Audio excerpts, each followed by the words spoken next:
Teresa, do we want to reach out to Kevin? Yeah, I will give him a call. Do you have his number there? I do, yep. Okay.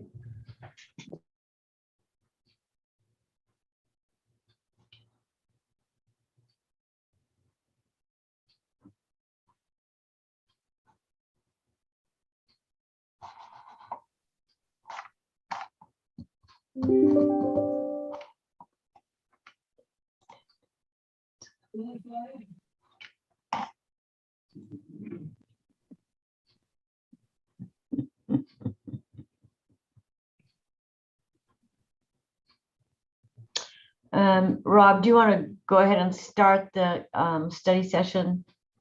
It's 4:30, and we're just going to wait and see if Kevin can join us when he does.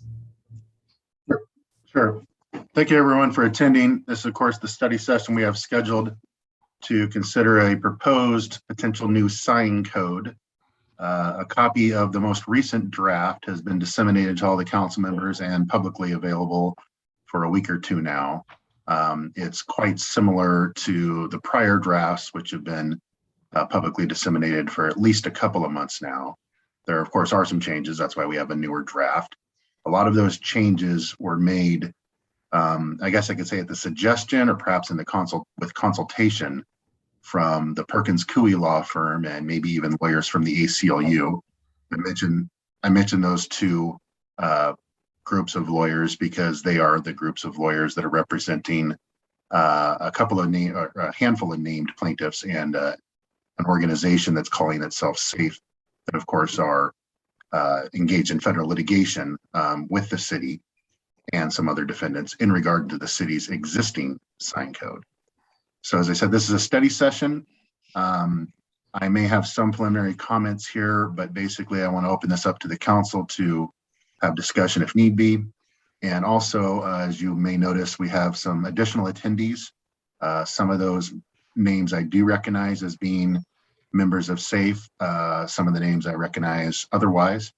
I've, I think, extended at least 3, maybe 4 invitations effectively to SAFE and its members, not directly to them because they are represented by council, but I've extended those invitations to their council for members of SAFE or members of anyone, basically any member of the public who would perhaps want to participate today, either just to passively watch, or potentially ask some questions. I'm hoping that the questions would be substantive questions about the terms or potential terms of this sign code, this potential new sign code. And I say that because, again, we are engaged in litigation. So there are some topics which I will not be addressing, even if they are raised. There are some topics that I may interrupt or try and move the discussion away from to try and keep us on task. And I ask the council members to also be mindful of the fact that we are still engaged in litigation. So perhaps the last part of my introduction here is this proposed new sign code is necessary. We have admitted in the federal case that our existing sign code has at least one constitutional problem, that it's at least unconstitutional in one regard. That has been admitted by the city since, boy, I don't remember, maybe January, maybe it was December when we did that in court. So it's necessary for that reason. Our old code's bad. We need a new code that's good. It's also necessary for a similar reason, and that is, of course, the judge in the federal case has issued a temporary injunction prohibiting the city from enforcing certain provisions in its current sign code. It effectively renders our sign code basically a dead letter for the time being, our current existing sign code. This proposed new sign code is a comprehensive change. It's not just a little tweak here or there, as you've probably seen. Basically, it rewrites the entire existing sign code, renumbers things, changes a bunch of stuff around to make our code, if we ultimately codify this in a few weeks, more consistent with other city codes throughout the state of Washington and more compliant with recent or modern case law decisions. So in general, this new sign code, although I say it's a comprehensive change, it doesn't change everything. It may change the order of things, the way things are phrased, but it doesn't change everything. And what I mean by that is this. The sign code includes standards on like size and height limitations, number limitations, a lot of those rules, standards, and procedures will stay the same, even if they're expressed slightly differently.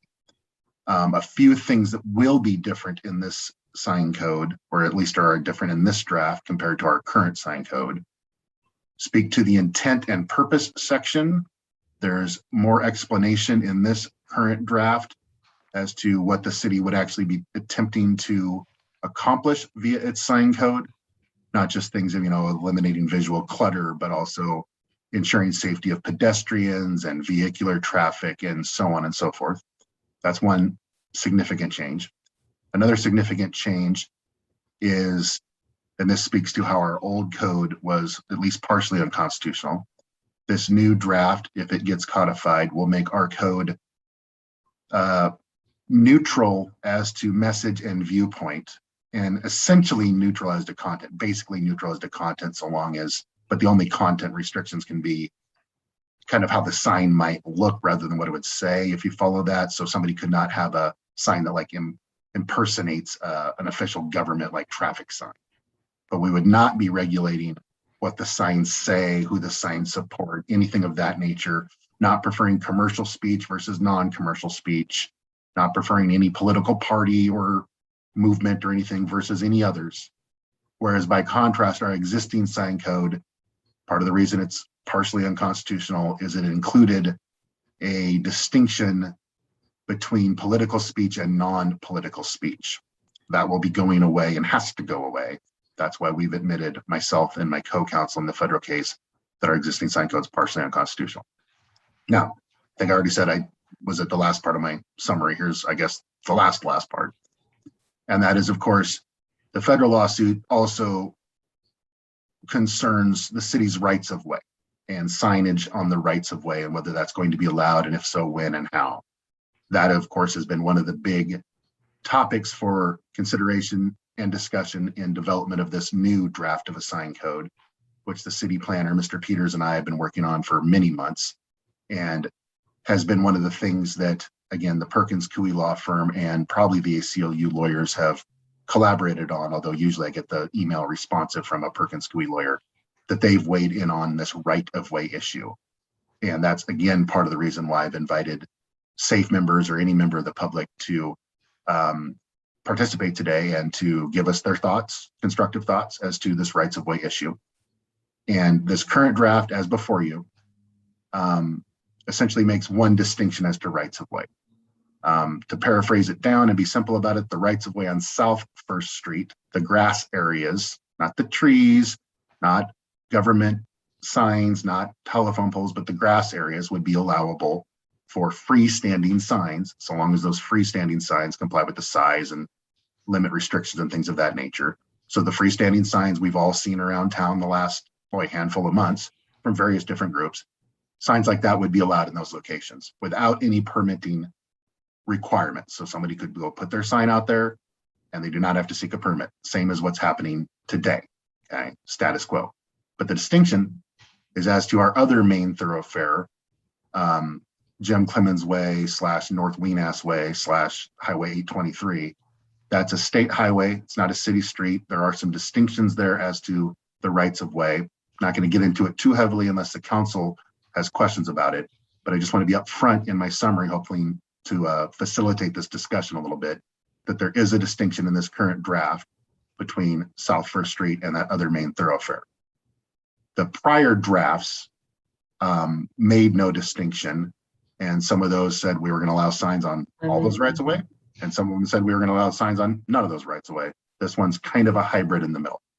So with that, I will try and be quiet and open it up to whoever might have something to say.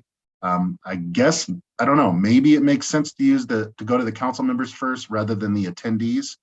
But I guess I'll let you make that decision, Madam Mayor. I have more access to speak to the council members. I don't have as much interaction with the attendees, so it actually might make more sense to hear from the attendees first, because I've invited them and I think it's valuable for us to hear from them. So unless you say otherwise, Madam Mayor, I actually think we should maybe open it up to the attendees first. And I'm not hearing otherwise. So Teresa, is there, I don't know if we're just clicking them to let them speak or. So as they raise their hand, attendees, please just raise your hand and they will come up in the order that they've raised their hand. And then I'm happy to communicate as we go through each one.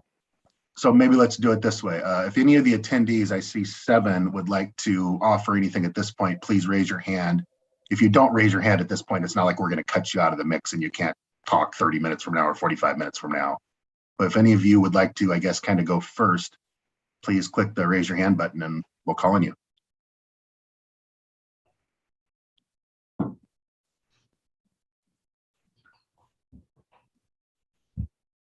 And I'm not seeing any on my screen, so I do see a panelist hand raised though. That's from Councilmember Carlson. I agree that I don't see anybody on the attendee side either. Okay, so please offer us your thoughts, Councilmember Carlson. Just wanted some clarification. You talked about South First Street. Are you talking about all of First Street? Well, I know I'm at least talking about South First Street. Off the top of my head right now, I guess I don't recall where the distinction between South versus North happens in our city. But talking about all the grassy area that would be at least south of Natchez Avenue along First Street, the places where signs have historically been this last handful of months. The way the draft reads is South First Street. I see Joe hands up. Joe might be able to clarify that for us. South First Street begins at Natchez and runs south of Natchez. Thank you. Which is right here at City Hall. Anything else yet, Russ? Or okay. Rob, I we see. do have an attendee hand up if you'd like to bounce back and forth, or how would you like me to handle this? Well, since I said it that way, let's bounce back and forth. And I guess I'll make all kinds of members wait here. So I see Amanda Watson's hands up. Yes, hold on one second. Ms. Watson, go ahead. Hi. The proposed sign code definitely looks like an improvement over the last one, but I do have a few questions. So I don't know if you want me to run through them all, or if you'd prefer to answer one and then move on to some other people that might have questions. I guess I'll say run through them all, but I'm going to caution that not all of them may be answerable by me, but I'd say let's try and run through them maybe. Okay. One question that's come up is whether or not the proposed sign code doesn't really make it clear how the signs on Front Street will be treated. Are they portable or freestanding or temporary signs? The signs on which street?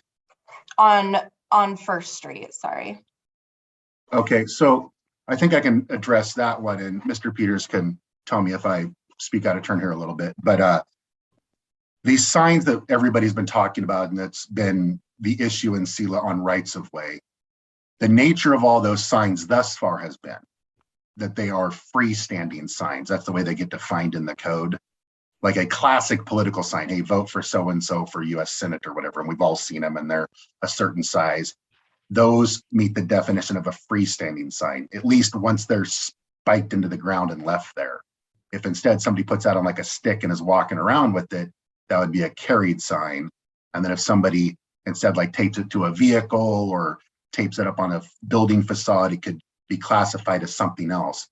But what I'll say is all the safe signs that I've seen for probably this calendar year have been such that they would qualify as freestanding signs, and freestanding signs are addressed in a specific code section. I say this year because last year I saw some signs that were more like flyer style signs. There were physical pieces of paper that were attached to telephone poles. Those would be different. So does that answer your question? They would be freestanding signs is the definition. Well, Yep, Rob, Rob, they'd be temporary. Right. They're temporary freestanding signs. Yes. okay. So under that definition, I assume that'll be made a little bit clearer, but in that case, is protesting allowed under the proposed sign code? And if it is, since those are considered portable or carried signs, Are there restrictions for that protesting, location, hours, anything like that? So there are time, place, and manner restrictions as to the signs and sign structures, but the content, message, or viewpoint is not among those. So when you speak of protesting, like the protest events or activity, like the physical kinetic things that humans are doing, that's not subject to the sign code per se. Any signage that is used could potentially be subject to the sign code. But again, I think it's a good analysis point to talk about SAFE's current signs that have been installed. And also there's this other false group signs. Those would be temporary freestanding signs. And if they are protesting something or encouraging something, doesn't really matter. Okay, so just to be clear then, any portable signs, there will be no restrictions laid out in this code to address those. Is that correct? Well, it gets a little bit it potentially gets more complicated as to not just a portable sign, but then where the sign is, whether it's in a residential district, non-residential district, if it's in a traffic clear view triangle. There's myriad distinctions about where the sign could be. But again, if the sign would be on the grassy parking strips along South First Street, where safe signs often have been the last handful of months, false signs have been, there's been other signage out there, like directly in front of the Civic Center, that would be allowed. Even if the sign is protesting something or encouraging something.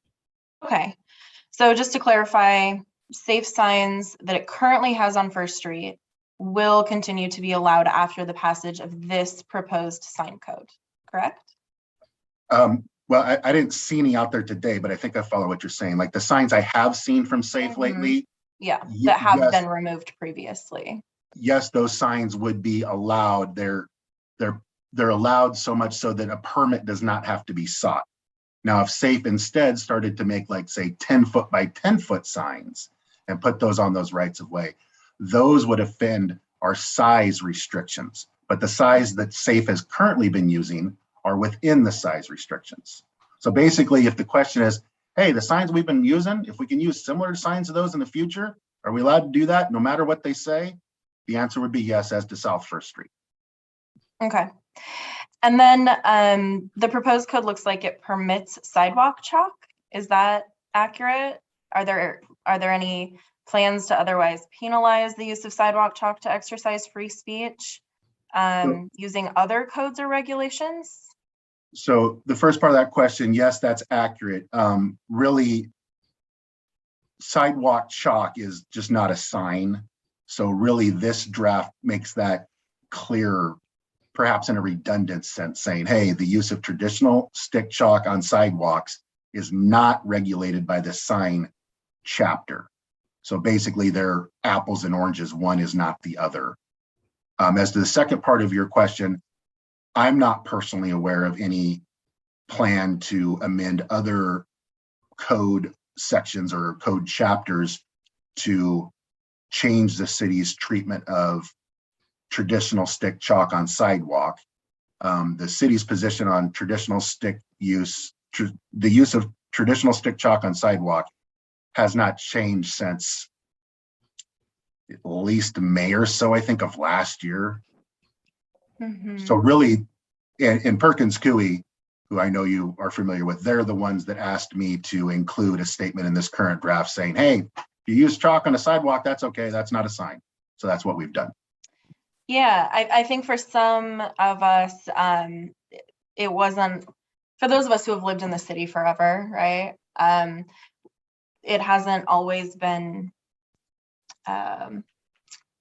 penalized or brought attention to or whatnot in the same way that it has been of late. So, where can we find exactly how the city feels about that? Because it hasn't been terribly clear.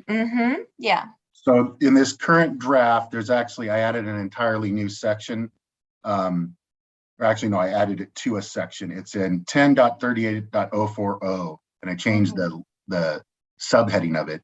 Exempt signs and non-regulation of chalk on sidewalk. And if you go to that, there's actually a new subpart B and probably some sub-parts that Okay. basically say what I just said. Okay. And are safe signs considered exempt signs under this proposed sign code? Our current signs? Again, it's kind of hard to answer that the way it's posed because safe could create some new version of a sign. So if you're talking about the signs I've seen, the traditional safe signs that I've been Yeah, seeing, they've been consistent the whole year. right, those are not required to get a permit under this draft. They would not be required. No permit would be required for those to be installed on the grassy strips along South First Street. Okay. So long, again, as they don't grow in size beyond our size restrictions. But the ones that have been used, those would be allowable. No different than you're talking about living in Selah forever. I don't know if you've been driving up and down and seeing these false signs, the groups from the fall Yeah. strip the last few days. I've seen them. Those are the same size as safe signs. So again, those would also be allowable without a Right. permit. Right. Okay.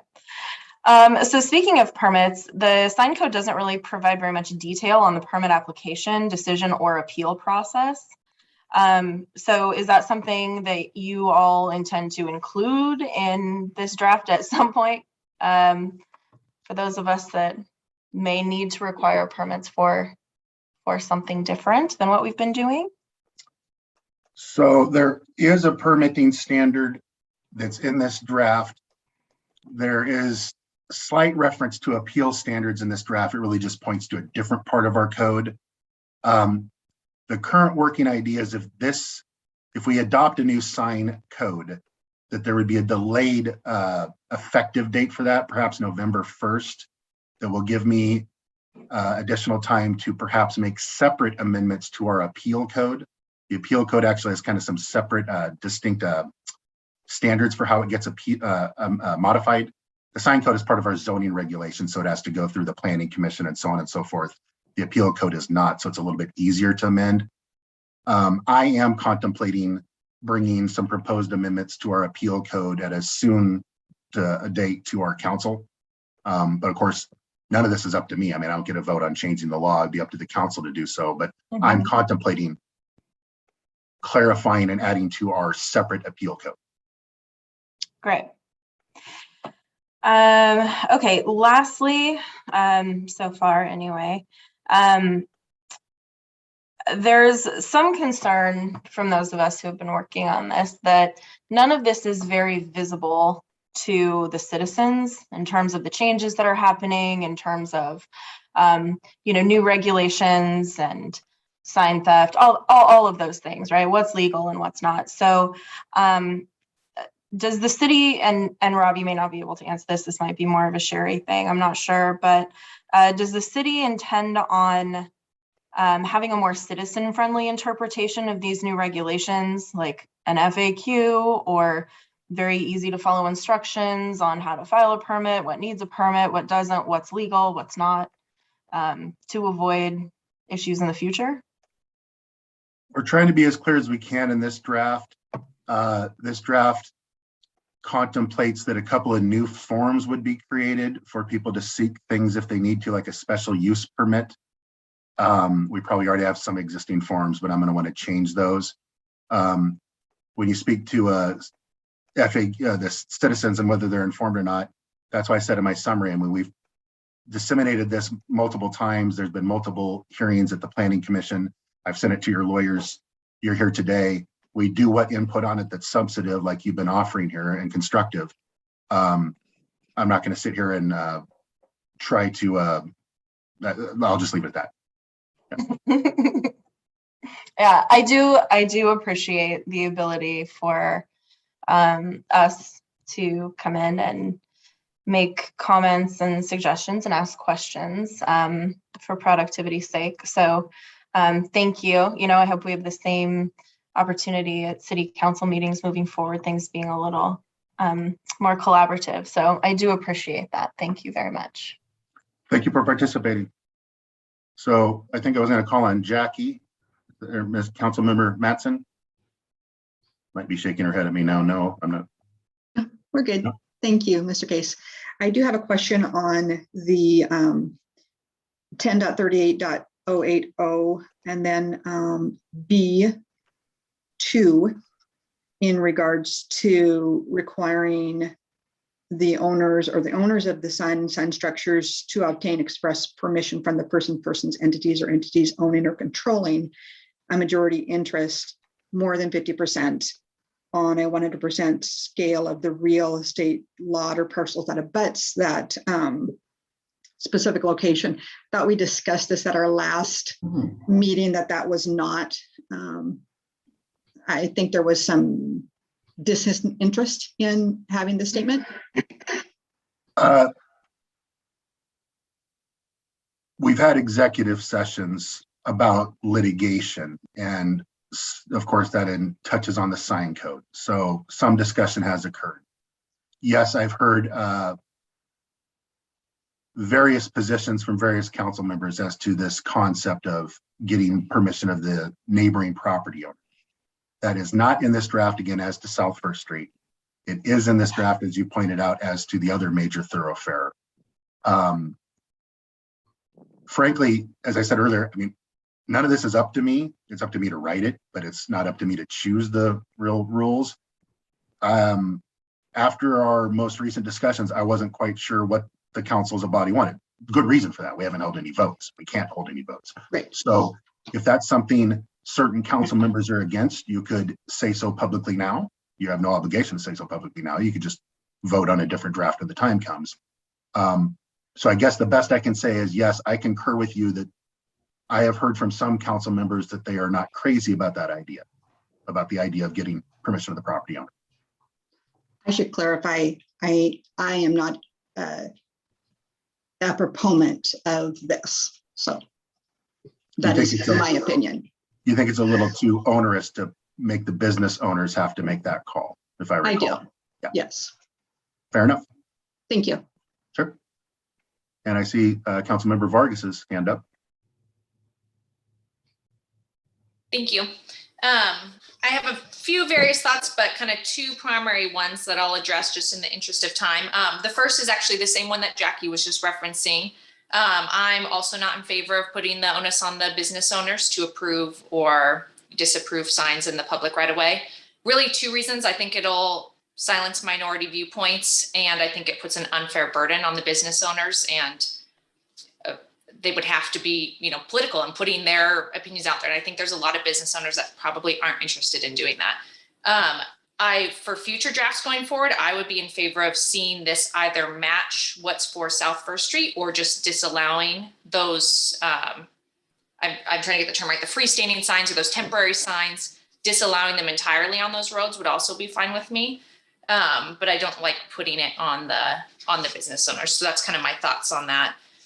The second part I had thoughts on was page 22, the 10.38140, the carried signs.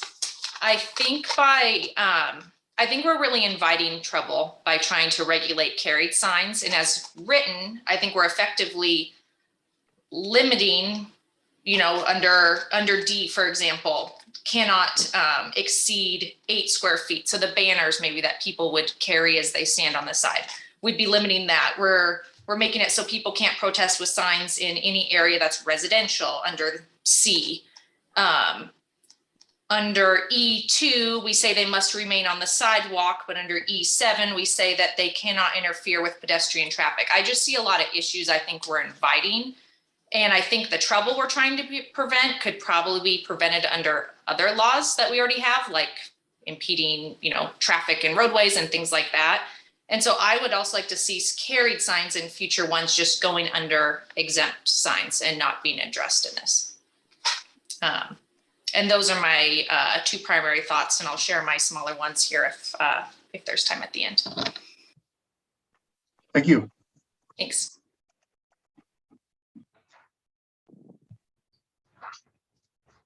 I see Councilmember Peterson's hand up. Well, I really want to change sections. In the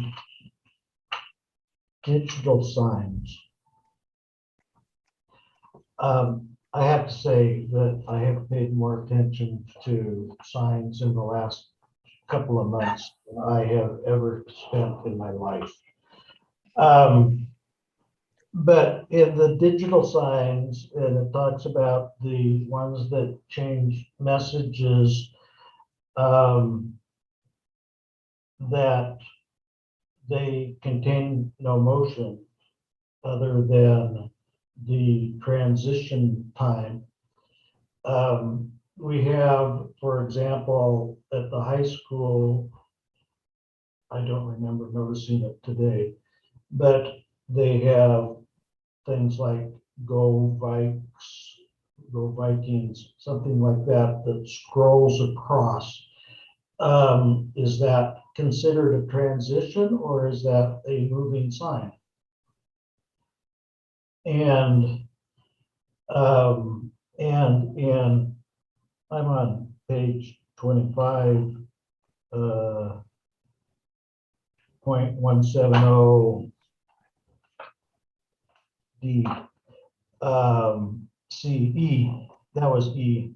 And on F, it has that the alternating display content shall be 8 seconds.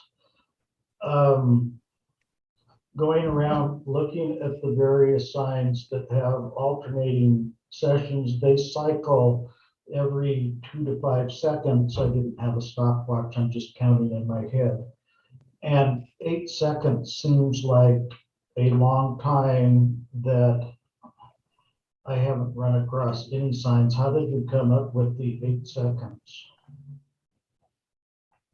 I can answer that question. So these sign standards were brought about from the city of Yakima.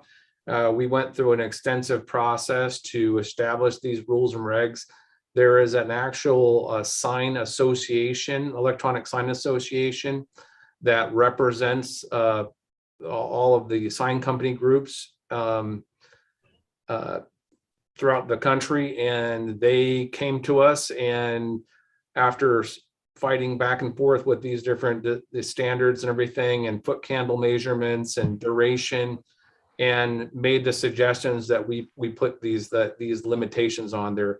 Some of the reasons for the 8-second rule is that these signs, when they have moving content like what you see down First Street in Yakima, is when they have a lot of motion or they change quickly, they are a distraction to drivers. And they've across the country, they've done studies and found that that there has been an increase in accidents where there is signage that is allowed with a lot of motion.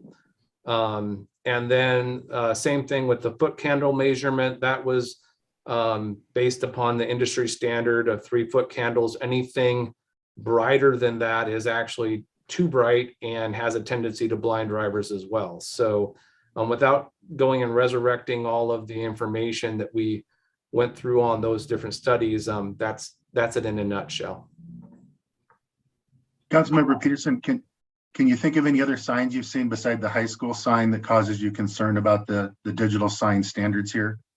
Well, I don't have major concern because I don't find them distracting. And to Mr. Peter's comment about following Yakima code, it was First Street in Yakima where is one of the places that I looked that the messages cycle in them. It was 2 to 4 seconds.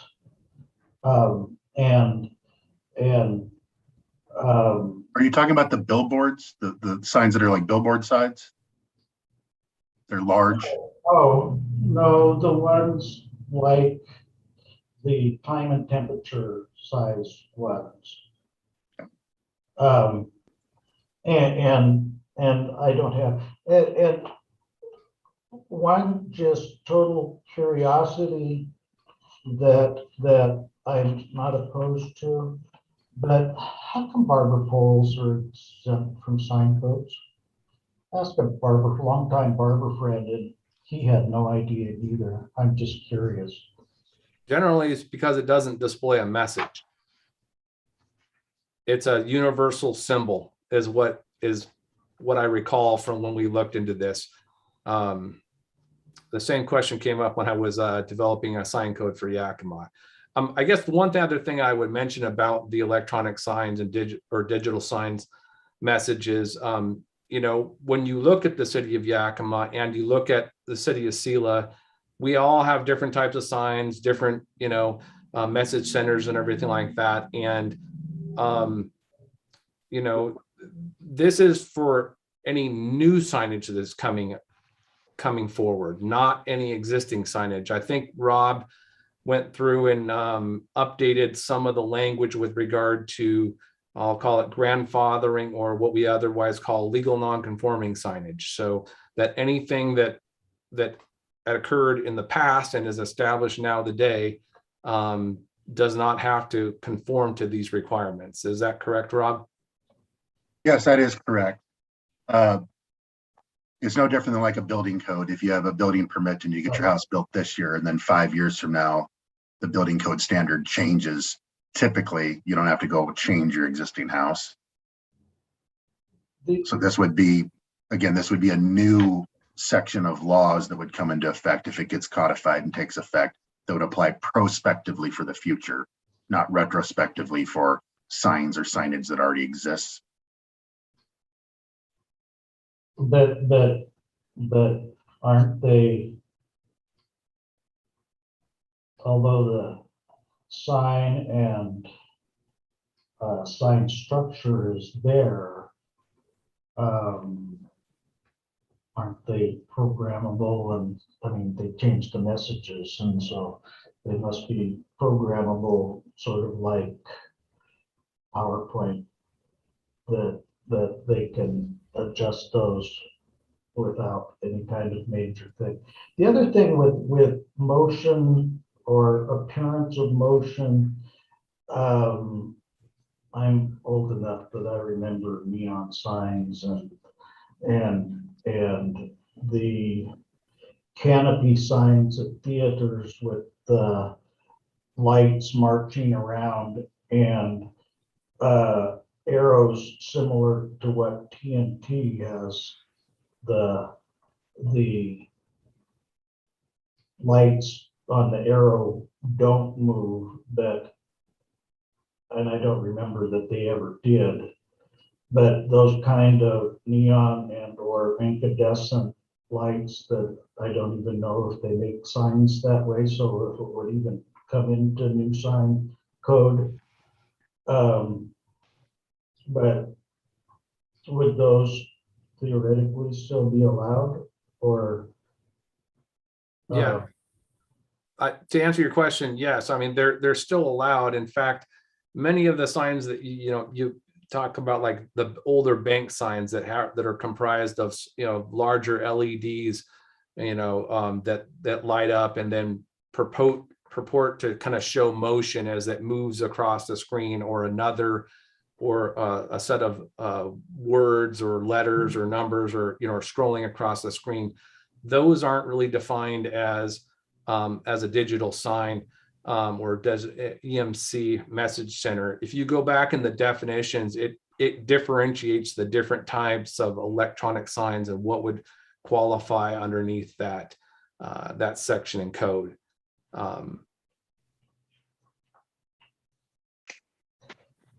And to pick up on that, the definition of changing message sign includes part of what you were raising, Councilmember Peterson, about time and temperature and those sort of things just being regularly cycled through.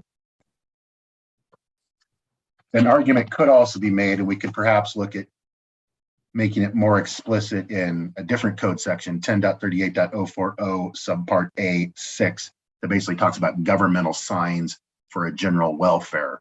Of course, a high school is a governmental agency. I don't know if every message the high school displays is for general welfare, but I guess it could be. And so we can look at that. And Jeff and I will circle back on that. Well, yeah, and I'm not saying, I'm not saying I don't want the high school to say go Vikings. Sure. But if you, and although I can't think of any specifics right now, that's not the only sign that I've seen with the message that scrolls across. The only place I saw it in this draft was on page just before the tables. But there were a couple of places that had talked about signs and sign structures that the N is missing from sign. Yeah, we're still not free of all typos. The section you first raised and you talked about subpart F, there's a typo in subpart E right above it. So this is still a work in progress. That's what happens when you've got many now chefs cooking this proverbial soup. Right. That's all for now. Thank you. Sure. Councilmember Bell?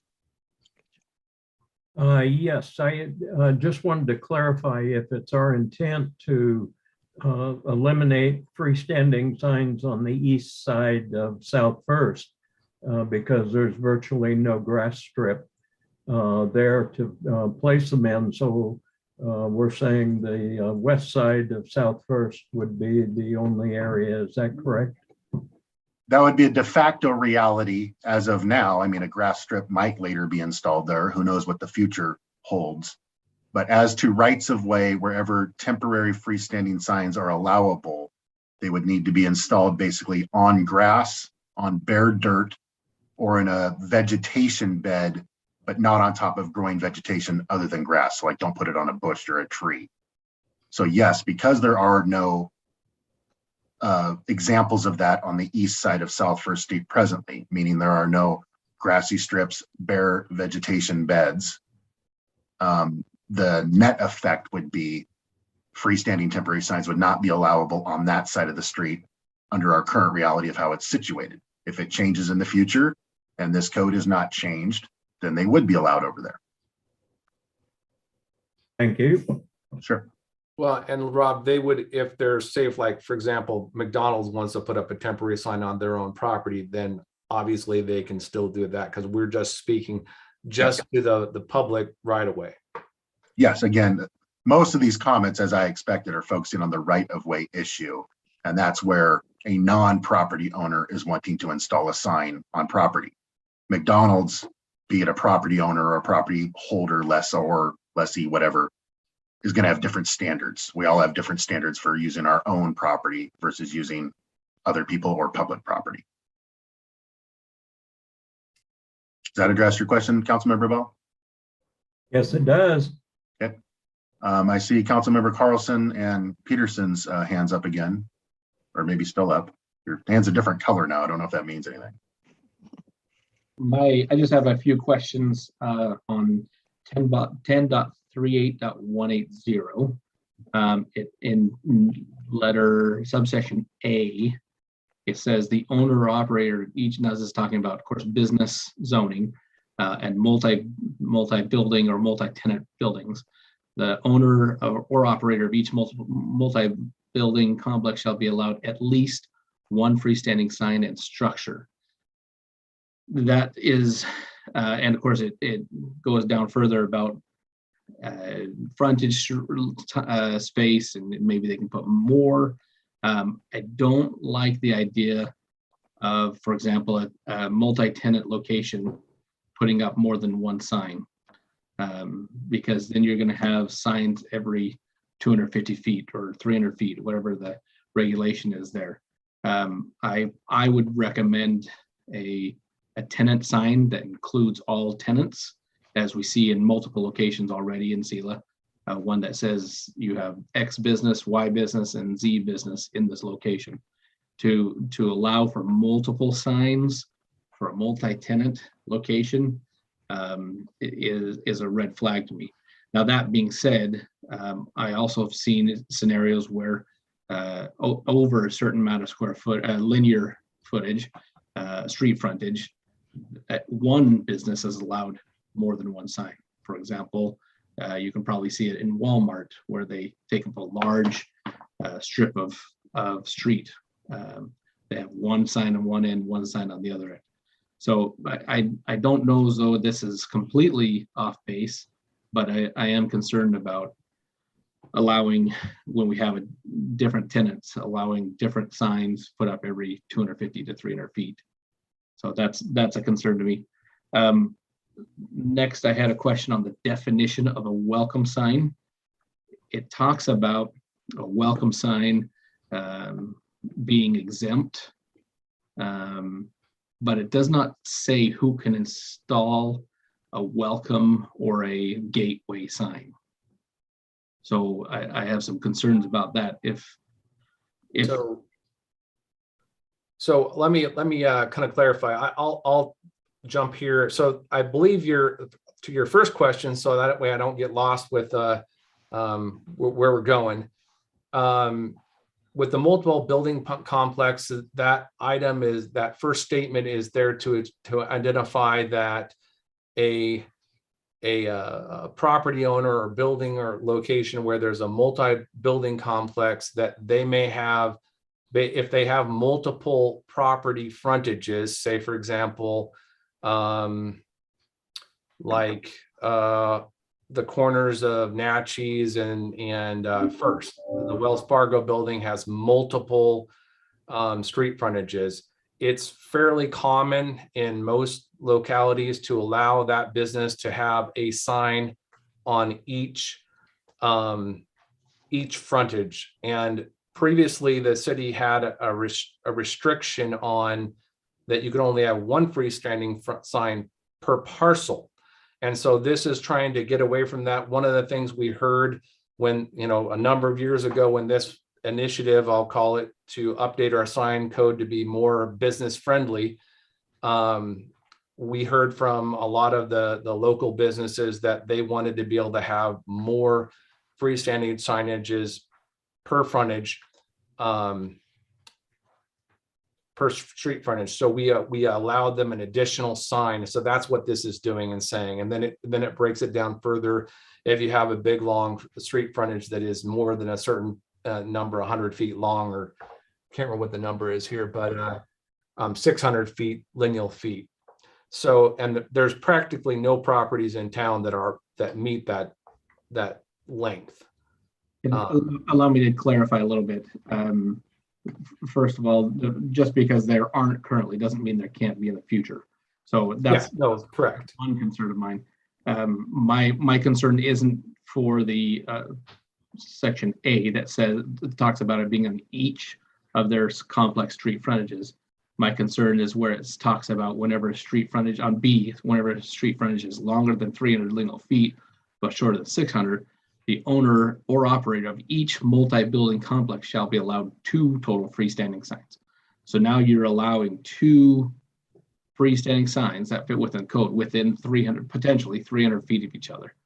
It's excessive when, in my opinion, it's excessive when you can do 1 sign for multiple tenants. So that's my concern. My concern is not about having a corner property with different frontages. My concern is about the same frontage 300 feet from each other, or 250 feet. Yeah, I understand that. And I guess I would say is that, your 300 feet is quite a bit of distance. And what this is kind of getting at is if you have a big center, let's just say, for example, that we expand out into our UGA, and we have a large lineal frontage along a public road, and there's multiple buildings in there, then that center may need more than 1 freestanding sign to advertise for its tenants. And so that's what this is getting at. Right, I get you. And that's where I disagree. I've seen very large multi-tenant places with 1 large sign advertising for multiple tenants. I don't think, that's just my opinion. I don't think 300 feet is very long when you're talking about how many signs you can put up. But it's just an opinion. I guess what I will say to the council, for a lot of this stuff where we're moving into multi-building complexes and moving away from the comments on the public right of way, this sign code went through the planning commission now about 3 different times, and all of this information that we put in here is stuff that they are supportive of because we heard from the community and the businesses throughout the community that we needed to be more sign friendly. So I just want you to know that up front as we move into these different sections. And then what was your second one? So let me add that I have a history working in the sign industry, and that's where my concerns come from. I'm not an attorney, but my knowledge of sign codes is pretty significant, and so I would love to have more discussions on that. But the next thing is that a clear view triangle is not defined in our code. The setbacks and how far in our definitions does not. It's referenced in Title 10 under the zoning ordinance standards for driveways. So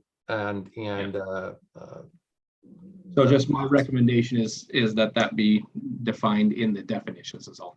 Just a simple recommendation. And then my last concern is of the welcoming sign. It does state that it is exempt from off-premise and billboard, being an off-premise and billboard sign, and so it does not reference who can install a welcome sign. And I think that's a slippery slope, and I would love some more attention focused on that specific definition and the exemption of it from off-premise and billboard. Mr. Peters and I will talk about that. My clock says 5:21, so we've got slightly over 8 minutes left. I see Councilmember Peterson's hand up again. I have a question about the definition of a window sign. I understand, if you have a business and you have your name in the window, that's a business sign. But in the definition, it talks about communicating information about occupant, business, event, activity, use, services, good products, merchandise, point of sale. I'm thinking of like Pingree Board, that they have window paintings throughout the year that may highlight a food drive or something to that effect. Is that a window sign, and are window signs, I was going to say permitted, are they require a permit to install? And so each time a business changes their window painting, would they need a new permit? And I also think I don't see them so much nowadays, but it wasn't that long ago that you had grocery stores that would make butcher paper signs for the weekly specials and stick them on the windows. Where does that kind of stuff fit in? Sure. So I follow what you're saying. One clarification I'll make again about viewpoint, message, and content. As to your hypothetical, whether Pingree Ford or any other business wants to paint a window to advertise this or advertise that or promote this or promote that, the substance and message is not going to matter. Okay, I want to be clear about that. And then as to your second point, I think subsection 10.38.040A10 speaks to this. That's in the exempt sign section, saying signs taped or otherwise affixed to or on or upon the inside of a window pane, glass surface, or other transparent surface in such a manner as to be later easily removed, unless any individual sign exceeds the total area allowed under this chapter for a window sign or temporary sign. We're not trying to prohibit painting of seasonal messages on business windows. I would concur with that. Okay, thank you. 5:24 by my clock. I see the mayor's hand is up. I just had a quick question, Rob. I know we had talked a couple of times about the mowing that goes on in the summertime, and whose responsibility is it to remove the signs I don't see anything in here about that. Yes, we've certainly talked about that a number of times. So the city obviously maintains its parking strips, and we customarily mow once a week. And so there was some discussion on how are we going to do this? Are we just going to have everybody's signs be left up and then the city has to take them down and reinstall them?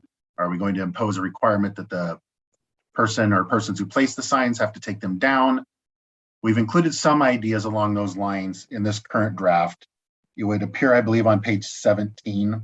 That's part of 10.38.040. This talks about signs that project over the right, that are on or project over the right of way. Mhm. And when we get into, maybe I said that wrong, probably onto page 18. Page 18, you'll see subsection 7 there talks about each Thursday in order to enable routine maintenance efforts by the city. And then it goes on to say basically the owners are supposed to, whoever put the sign out there, supposed to take it down by 6 a.m. on Thursday and not reinstall it or any new signs until 2 p.m. on Thursday. We picked that window because that's typically how long it takes the city workers right now to mow all these parking strips, because they start kind of further north. They probably don't just exclusively mow when they're in their mowing mode. They do some other things. So we've addressed that there. That's our current working idea. It's one of those logistical things that is a little bit difficult. Yeah. Some people have expressed to me the concept of, no, let's just have it that if and when we come to mow and there's any signs, we throw all those signs away. I don't know what the council members, all your thoughts are on that, but the way I've drafted it is not, I would say, that harsh at this point. Again, I don't have a vote on the content of this, but we have addressed that somewhat, Madam Mayor. I think that's probably largely a new concept since I've spoken to most of the council members individually about this. So it might be something that council members want to reach out to me again on. But those are the, on page, top of page 18 basically would address that, Madam Mayor. Okay, thank you. Sure. And I see Councilmember Vargas's hand again. It's 5:26 by my clock. Yeah, unless anybody else has any thoughts, I'll give you my small ones here. And one was related to the sign removal, that my thoughts, I like the idea of people needing to remove them on the day of mowing, because I think that'll reduce the issue with clutter and broken signs and things just getting left around. But I do think it's pretty cumbersome for the people who are mowing to have to pull them out and then also reinstall in a similar manner. And I think if that's the expectation, it'll just lead to people leaving the signs, and that's the expectation. So I would be in favor of if any signs that are left, that we pull them, but then hold them like you've outlined. I think under that same, maybe 18, you've outlined somewhere in here that we'll hold them for 2 weeks and people can come pick them up. I think that's a reasonable thing to do, that people can get their signs back without putting an unfair burden on our people that are trying to mow. My other thought was from page 10. What is it? 10.38040 down way on number 12. Is it really our intent to regulate holiday decor?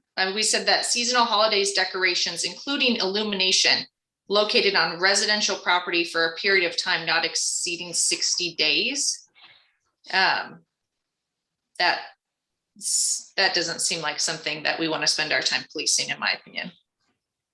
Yeah, that was something that the Planning Commission actually addressed a couple of times. I think one of the earlier drafts of this that, again, Mr. Peters and I developed from what I'll call kind of like model codes, basically prohibited that sort of stuff outright, or maybe suggested it prohibited it outright. And one or two members of the Planning Commission said, geez, I put out, a Merry Christmas sign or whatever every year, and it has lights on it, and you're really telling me I'm not gonna be able to do that? And the Planning Commission sessions, I think, are occurring via Zoom. So if I'm missummarizing something here, there should be an audio video recording that can correct me. But I think the way this came about was kind of a compromise. I don't know that they actually proposed the 60-day idea. That might have been something Mr. Peters and I came up with as just kind of a common middle ground to get us to this next step we're doing now with a study session with those of you like yourself that actually get to make the call on this. So I'm happy to field any more input on that. But you're right, as it is currently written right now, it does have a 60-day limitation, just so somebody can't say, look, I'm a member of XYZ religion and we celebrate for 14 straight years. So I'm going to leave my sign out there that says, whatever. That's not kind of really a religious sign or a seasonal sign, but maybe more of some sort of other sign. So again, it's kind of a compromise in the middle. I'm not wedded to the idea, but you're right in your interpretation of what it currently says. That's kind of the genesis of where it came from. Mr. Peters?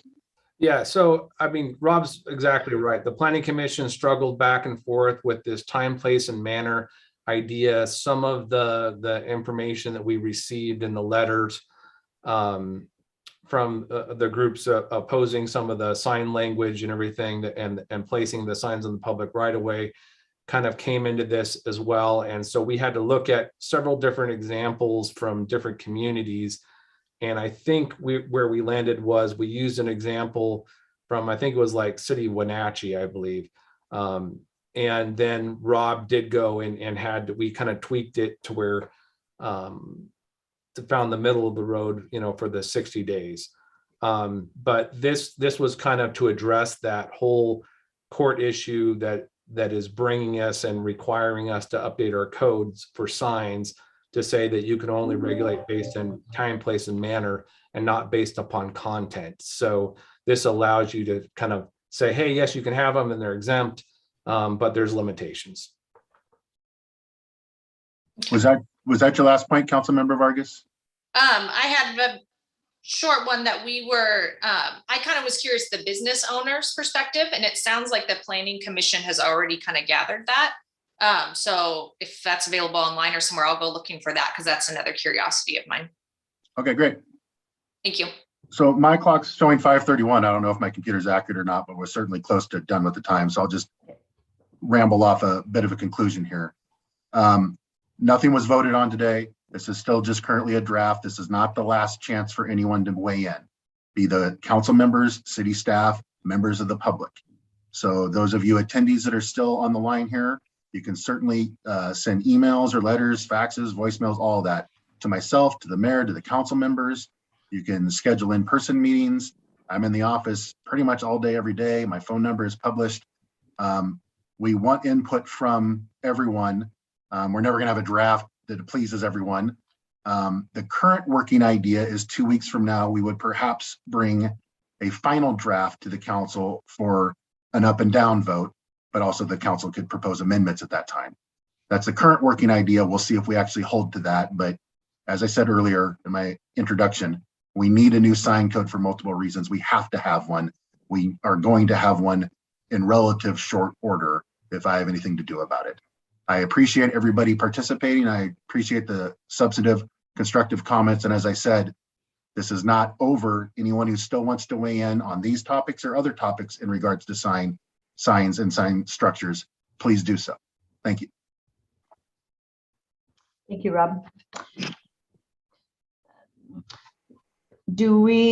Council, do you want a short break before we go right into council meeting? Raise your hand if you do. Okay, so we're going to take 5 minutes, guys. Okay, we're going to take a 5-minute break. We will be back at 5:38.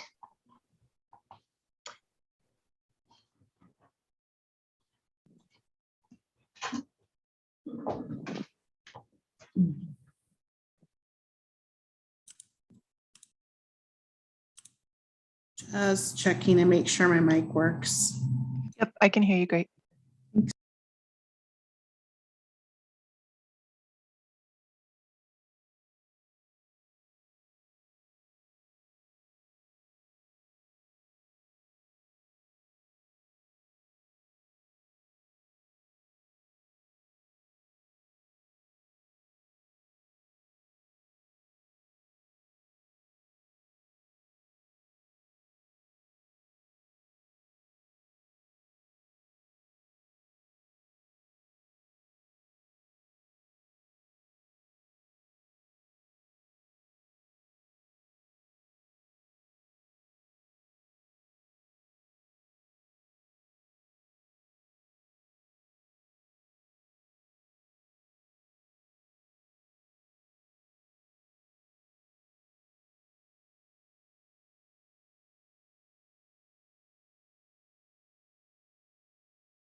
Just waiting on Councilmember Carlson, Madam Mayor. And there he is. Okay, you ready, Teresa? I am now. We are now called to order. Welcome, everybody. Roll call, Teresa. Councilmember Wickenhagen, Here. Councilmember Mattson, Here. Councilmember Vargas, Here. Councilmember Peterson, Here. Councilmember Bell, Here. Councilmember Costello, Here. Councilmember Carlson. Here. All in attendance, Madam Mayor. Thank you. Please stand for the Pledge of Allegiance and remain standing for prayer. Tonight we have Katie, I'm going to pronounce it wrong, Hutchinson from the Selah Covenant Church.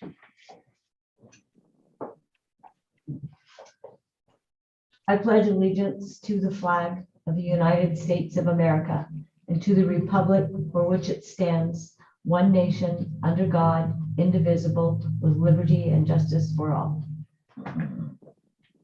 Heavenly Father, I thank you for these council members. I thank you for this awesome city that we get to serve in. God, I just ask that this meeting time would be blessed, that the conversation would be fruitful, just to prospering this area and how we can impact the communities around us, Lord. I just ask that each of these council people would be blessed, and so would this time. In your name we pray. Amen. Amen. Thank you, Pastor Katie. Yeah. Agenda changes. Item N1 is being removed from the agenda as it is not ready for discussion. Public appearances, introductions, and presentations. We have Katrina Hinkle from the Downtown Association. Hey, good evening, everyone. Just a few items. So Spirit Week is coming September 27th through October 1st. We have a number of businesses offering specials if you come to their business and the spirit theme of the day. And so I want you to watch for that on social media, and we will have everyday spirit announced the night before the theme so that you can be ready for the next day. We're also posting reminder on Fridays so that you can kind of be thinking about what to wear or how to decorate your business. And so we just want you to really go take advantage of some of those specials thanks to our businesses. The SDA will be having a B&O tax incentive workshop at the Civic Center tomorrow night at 6:30. We want to invite all of our businesses to come down, figure out how to keep your B&O tax dollars here in Selah and not send them to Olympia, and get a charitable contribution right off for that with the IRS as well. And we're changing up our coffee chat just a little. We're gonna every Wednesday directly after council, so the second and fourth Wednesday of the month, we're going to have the SDA open for folks to come in, and we're going to invite council members to be here to answer questions on anything that may have come up on council the night before that they're able to talk about. Say if there's a bond coming up or ordinances, you were just talking about sign ordinances. So if someone had a question or wanted to give feedback, they could come in and just talk to a council member.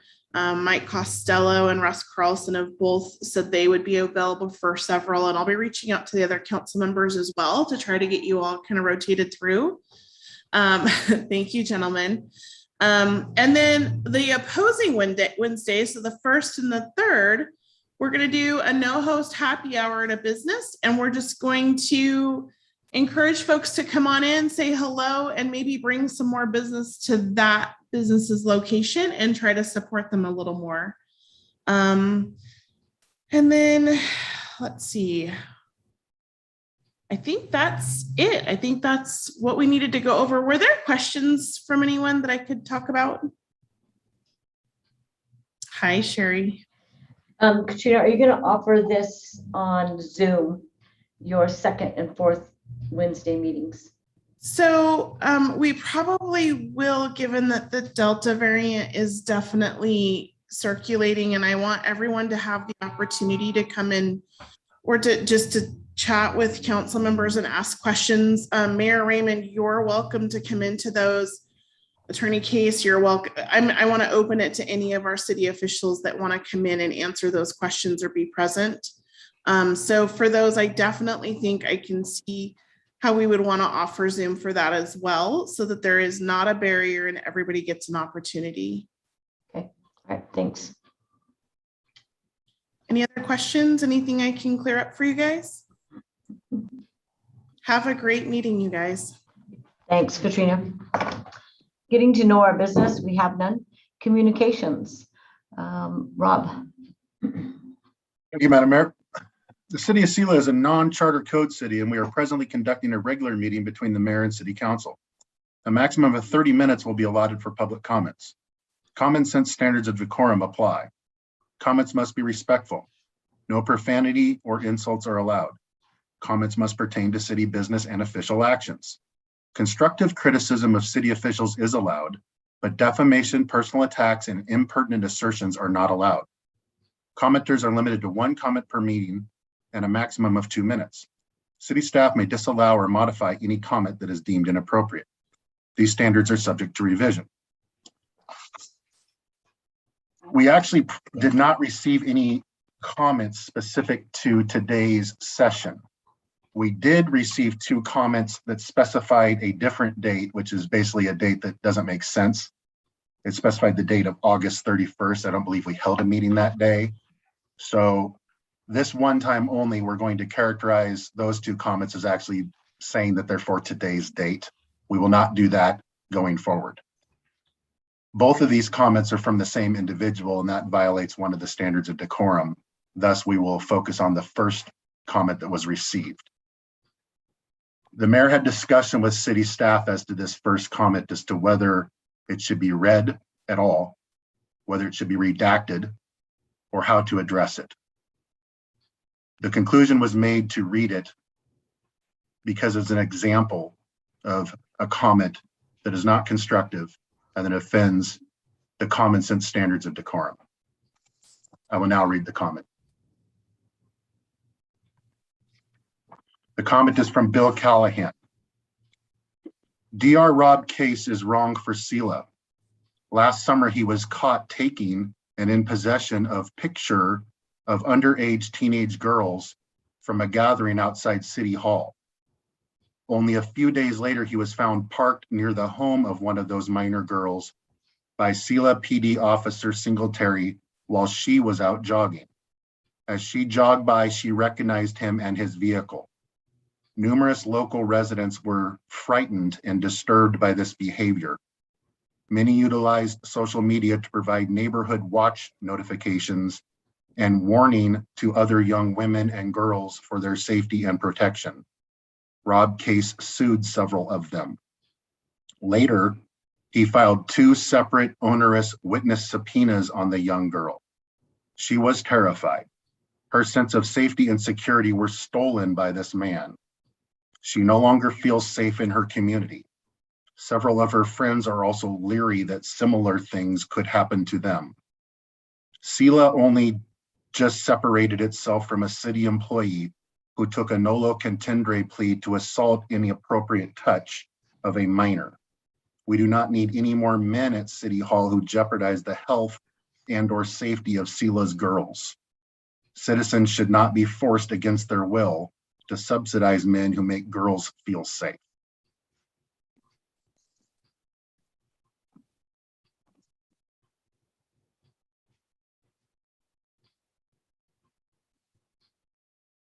Madam Mayor, I'll turn the meeting back over to you. Okay, thank you, Rob.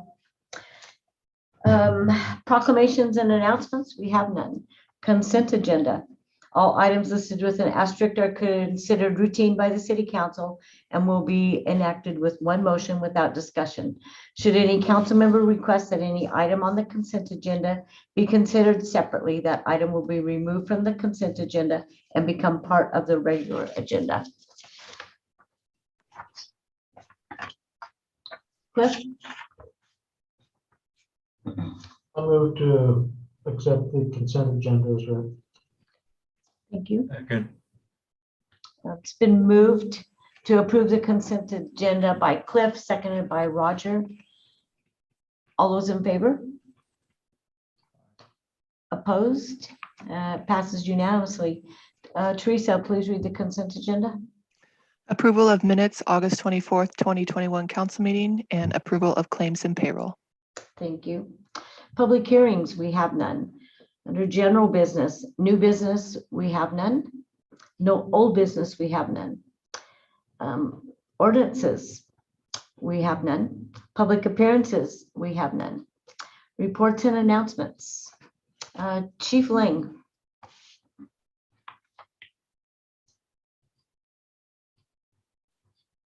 You're muted. How about now? Now you're good now. Okay, good evening, everyone. Where to start? I'll make it as quick as possible. We've been busy. Of course, you're going to hear from everybody's working on budget right now, which is good. The biggest thing to note right now is the call volume with, I think Katrina mentioned it, this second wave of COVID going around. We had 65 calls since last Monday, and for this fire department, that is a lot. We were in the month, up to the month of May, the end of May, we were averaging about 4.3 calls per day. We're now at 7.22. That's a 59% increase. So you can tell we've been busy. Along with that, we have the new governor's proclamation that I will be coming to you with later, what the results of that proclamation may be for or against us. Currently, right now, we're looking at about 25% of our volunteer membership choosing not to get the vaccine. So that's going to impact our response capability to EMS calls. And as we get closer, I'll keep you updated. We did have a good meeting last week, the county chiefs, the hospitals, the ambulance companies, about getting better ambulance response. And I think we've come up with a couple of ideas to improve that. So our ambulance response in our area should be getting better until we can move on and get this RFP through, hopefully sometime in the future. We're working on several district projects right now. We got some station fencing being bid on, some paint getting ready to be put on some of the buildings. The new building out on Harrison Road is completed, so we're busy trying to move things from one of our storage buildings out to there and getting that ready to be a training ground area for us. So lots of things going on. And then possibly in the next meeting, you'll hear from me about radios and our need to upgrade and our option to possibly purchase. Other than that, that's all I got right now. Anybody have any questions for me? Yes. Mr. Carlson? Chief Lane, we appreciate your efforts. I understand you've gone to city fire meetings in your Snyder Fire gear, so appreciate your time and commitment. My question is about the RFP. I know that was tabled. Can you explain to us why it was tabled and what they're hoping to accomplish in the future? The best answer I have for you right now, it's with the county commissioners, and they have it with their legal department for review. And we've been reassured by several of them that it will be put back out as soon as possible. Other than that, I don't have a lot of detail on it. But they've been saying that they want to get it through. And what concerns are we having that's pushing this RFP? To do the RFP originally was currently both ambulance companies in our area are private companies, and we don't have anything in place that holds them to any kind of a standard. So if one company had 10 rigs on one day, they could be out doing 9 patient transfers to Seattle and leave 1 ambulance here. There was just no, there's no parameters to keep them in our area for 911 calls.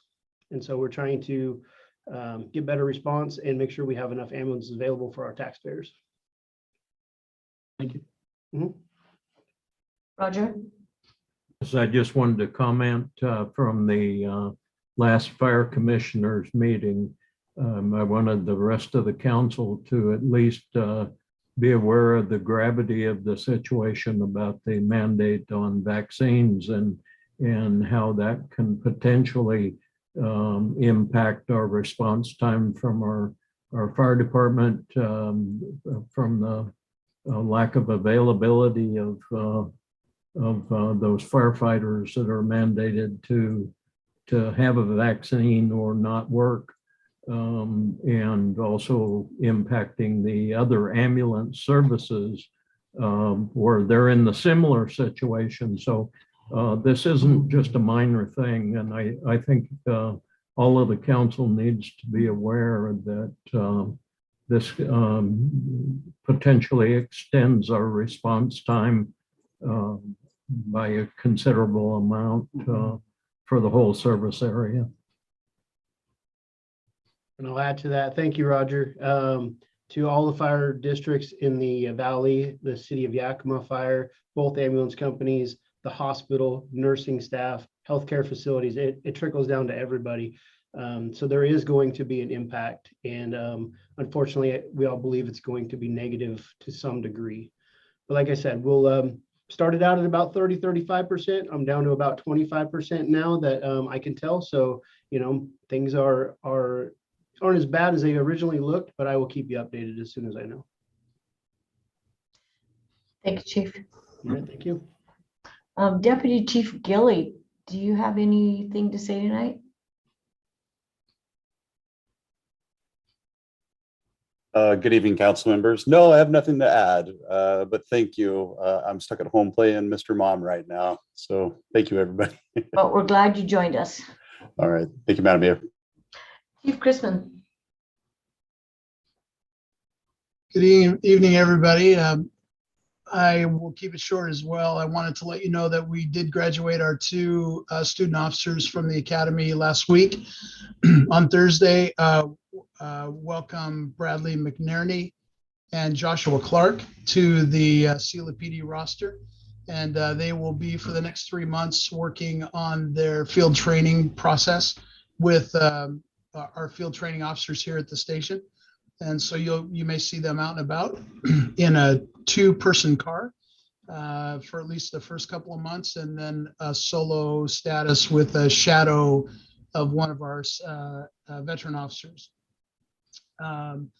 McNerney was a reserve officer with us prior to coming on full time. And I was very happy that he was elected by his classmates to be the class president of his basic law enforcement academy class. So he had a very high level leadership role working with the TAC officers and the administration at the police academy. Joshua Clark comes to us from a corrections background. And so he's got a very unique perspective with regards to knowing some of the people that we may have contact with in the future here, as well as how to handle them in you know, sometimes situations that are less likely. The outcome sometimes doesn't come out very well. Anyway, I also wanted to let you know that we have been meeting with our architects for the police build, and I'm sure that Mr. Bell and Mr. Henney will maybe fill in some of the holes here, but we met with them last week and started the process of gathering information for them to move forward with the project of building out or at least the conceptual design of the police department and court. We are having weekly meetings, weekly check-ins, and we just had one of those this week, and we'll have them every week moving through the future here.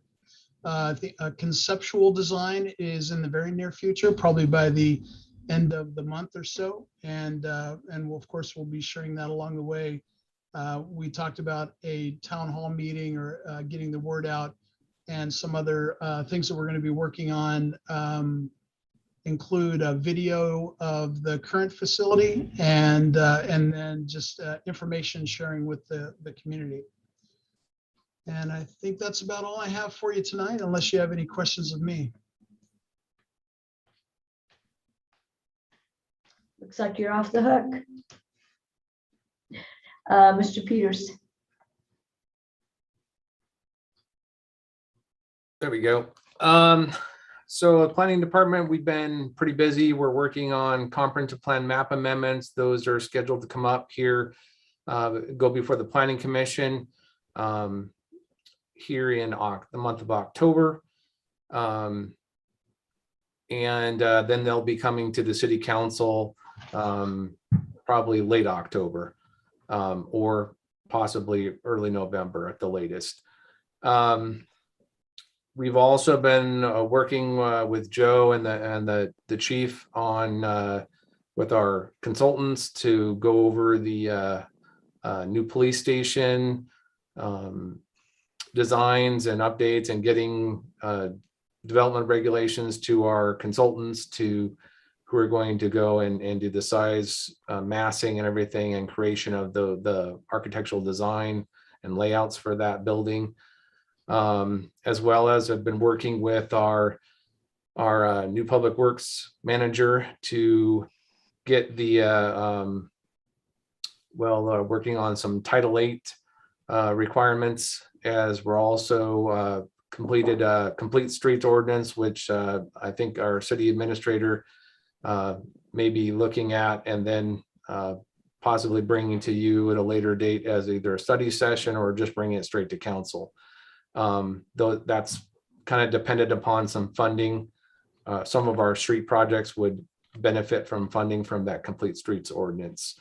And then just a lot of finish up. A lot of people are trying to get their buildings going and before the snow flies and everything. So we're working to keep all of that rolling as well. So that's all I have, unless there's questions. Okay. Thank you, Jeff. Thank you. Zach. Hello, everyone. I have no report tonight. All right, thank you. Thanks for joining us. Betcha. Mike.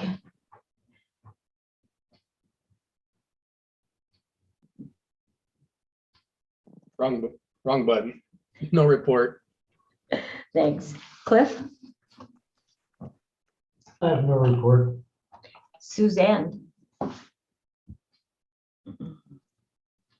have no report. Thank you. Roger.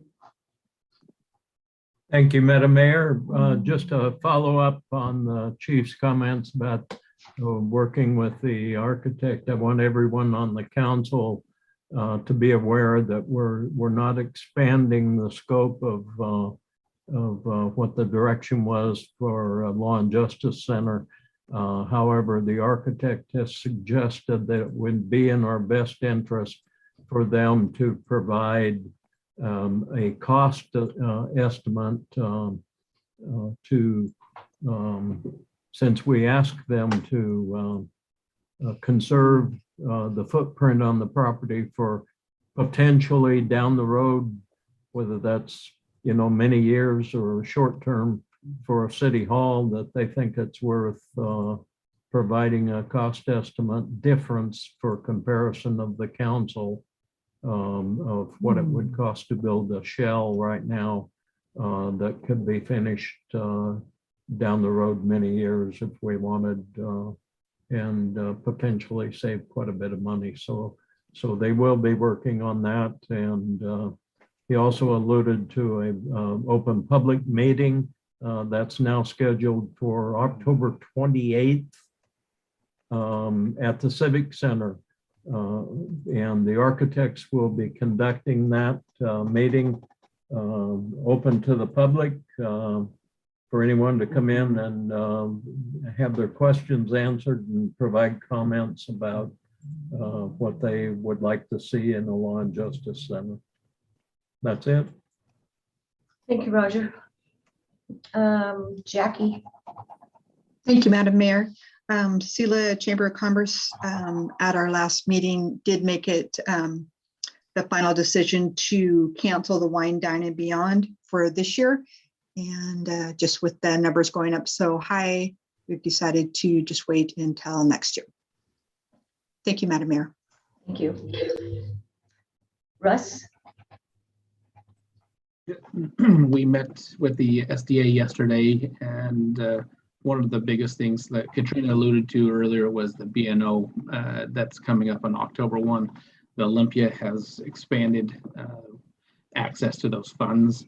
And as we're explaining it in greater detail to some of these businesses in town, they're saying to us, why haven't we known about this earlier? And we say, well, we bring it up, but it didn't, the light didn't go on until recently. And this opportunity for this keeping your B&O funds monies here in Selah is huge. I mean, we go through many processes to request funding for different projects of Olympia, and we hope that it will get selected. This is a way to, as a business owner, to specifically direct where your B&O taxes go by keeping them at Selah and not sending them to Olympia. So it's a massive value to the city, and I highly, highly, highly recommend it to any business out there. We're happy to answer questions. October 1 is when that will open back up with those additional funds. And so we want to make sure everyone's aware and has the opportunity to participate. And of course, there is that meeting tomorrow to explain it further detail. If anybody wants further information, reach out to myself, Christina Williams, who's the president, or Katrina Henkel, who's our executive director, or anyone else on the SDA board. Thank you, Russ. Kevin. No report. Thank you. Mr. Case.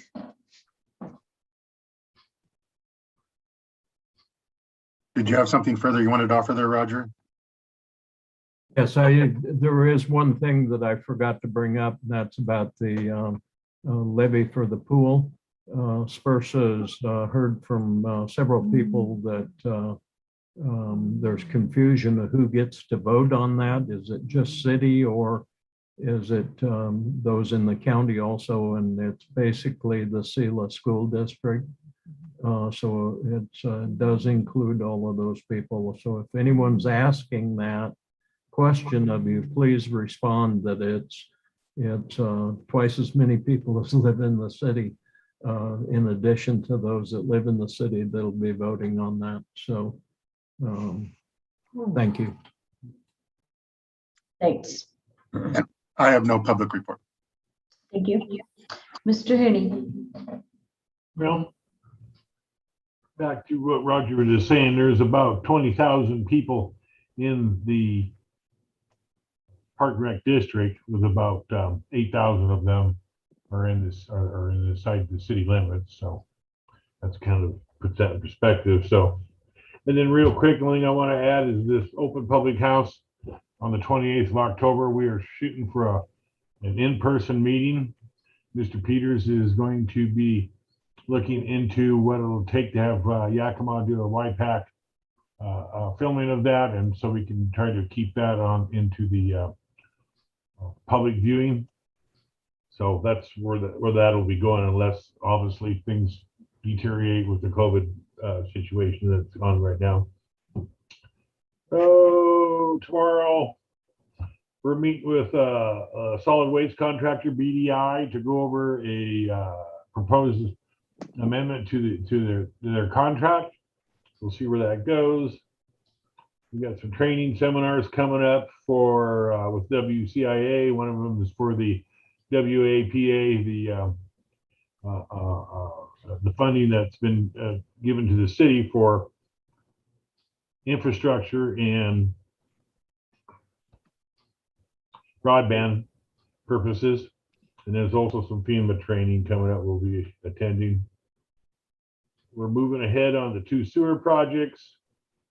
We've got preliminary plans now in hand on the Natchez sidewalk, and so we'll be contacting business owners along that route to schedule some meetings with them to see any additional comments they may have. Oh, really, that's about it. We're just extremely busy here. Both Public Works, City Hall, and the fire, and the police station had just, and also down at the Civic Center and whatnot, and just how it is. So we'll just keep moving ahead as best as we can. So I'll answer any questions anybody might have. All right, thank you. Joe. Joe's right. It is a busy time of the year with budget coming up and everything else that's going on. So if you happen to come into City Hall, you will see everybody busy at their desks doing something.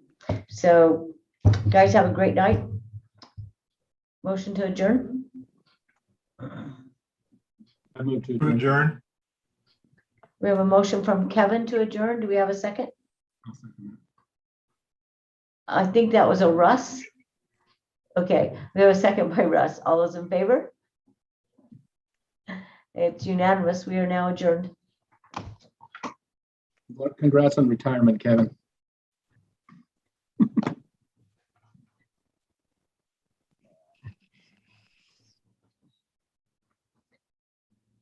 Oh.